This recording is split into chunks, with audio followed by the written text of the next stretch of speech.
Hey everyone. So today we're going to cut through all the noise and build a real science-backed plan for getting leaner, stronger legs. We're not talking about quick fixes or magic pills here. We're talking about a strategy that actually works. For good. Let's dive in. Look, if you feel like you're putting in all this effort, but your legs just aren't changing the way you want them to, well, it's incredibly frustrating. I get it. But the secret isn't just about working harder, it's about working smarter. And that means we need to really understand what's going on first. Exactly.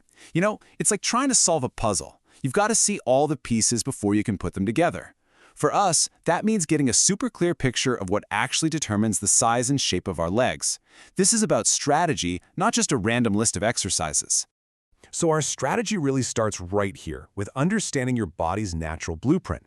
We're going to look at why some people's legs are just naturally larger, because let's be honest, it's not just about what you do in the gym, it's also about the body you were born with. It pretty much boils down to these three core factors. First up, genetics. That's what sets your basic body type.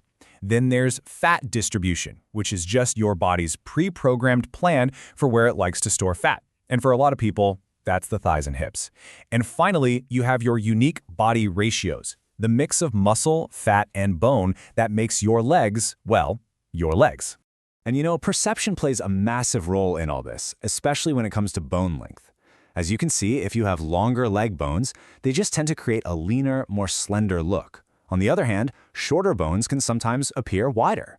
It's not a good or a bad thing, it's just how our own anatomy can shape how we look. Okay, so now that we get the why, it's time to get into the how. In this next part, we're going to separate the facts from all the fiction out there and find the path that actually leads to real, lasting results. So we're usually faced with two very different paths.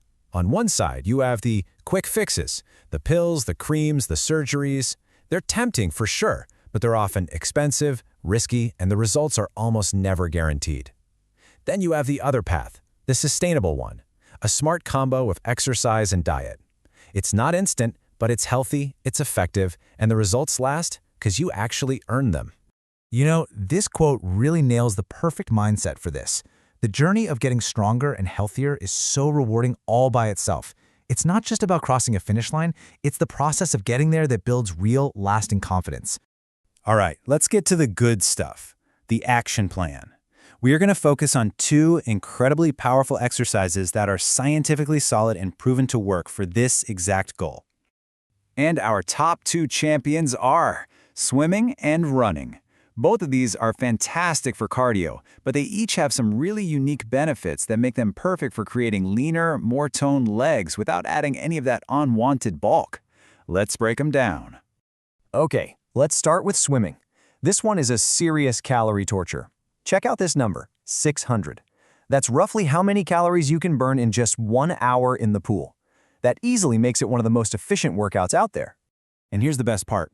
Swimming tones your entire body, which helps create that long, lean physique. The water supports you, so it's super low impact, and it's all about endurance, not building massive muscle, which is exactly what we're going for here. All right, now let's talk about running. And I know what a lot of you are probably thinking. It's the #1 concern we hear. But won't running make my legs bulky? It's a totally fair question, but the answer for almost everyone is a big, loud no. Let's just bust this myth right now with a little bit of science. First off, the type of muscle you build from endurance running is all about stamina, not size. Second, to get really big muscles, you need high levels of testosterone, which makes major bulking from cardio super rare, especially for women. The bottom line is this: the right kind of running slims you down, it doesn't bulk you up. So what is the right kind of running? Here's your game plan. First, try to stick to flat surfaces. Hills are great, but they build muscle, and that's not our goal right now. Second, start slow. Don't go from 0 to a marathon. Build up your distance bit by bit. Third, it's about pace. A slower, longer run, we're talking over 30 minutes, is what gets your body into that fat-burning zone. And finally, hey, a treadmill is a fantastic tool for this. It gives you a perfectly flat, controlled surface every single time. Okay, so we've got our exercises. Now let's get to the final section and see how all of this comes together to create a complete winning formula. Because exercise, it's just one piece of the puzzle. Of course, running isn't for everybody, and that is totally fine. A fantastic, and I mean really fantastic, low-impact alternative is just walking. It's simple, it's free, and if you're consistent, it can be incredibly effective. So what's the magic number to shoot for? 10,000 steps a day. Now, that might sound like a lot, but if you start sneaking more walking into your day, taking the stairs, maybe a walk on your lunch break, it's a super achievable goal that really adds up over time. Now for the glue that holds this whole thing together. Whatever exercise you pick, it's just one part of it.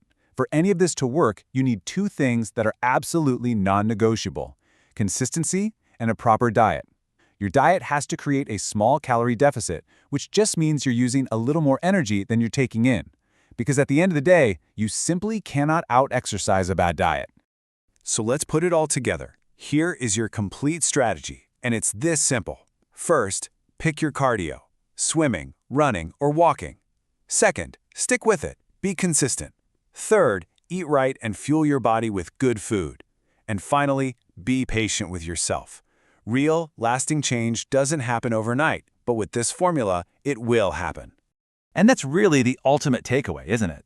The journey might take some work and dedication, but the pride you'll feel, the pride from looking at results that you built yourself through your own hard work, that is a feeling that no quick fix could ever match.